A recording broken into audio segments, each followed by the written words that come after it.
మట్టి రోడ్లో బొలెరో పికప్తో వెళ్తుండగా ఊహించిన పరిస్థితి ఎదురైంది ఫ్రెండ్స్.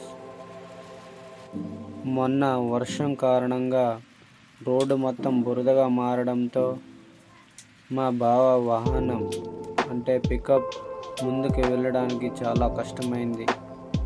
సిమెంట్ కట్టలు తీసుకొస్తుండగా ఈ పికప్ బయట తీసుకురావడానికి ప్రయత్నిస్తున్న దృశ్యాలు మీరు చూస్తూనే ఉన్నారు ఫ్రెండ్స్. మా గ్రామాల్లో రోడ్ల పరిస్థితి చాలా ఇబ్బందికరంగా ఉన్నాయి ఫ్రెండ్స్.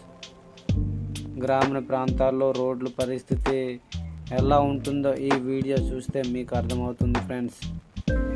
అలాగే మరిన్ని వీడియోస్ కోసం మీకు ఈ వీడియో నచ్చితే లైక్ చేయండి, అలాగే ఛానల్ని సబ్స్క్రైబ్ చేయండి. మీ అభిప్రాయాన్ని కామెంట్ రూపంలో తెలియజేయండి ఫ్రెండ్స్.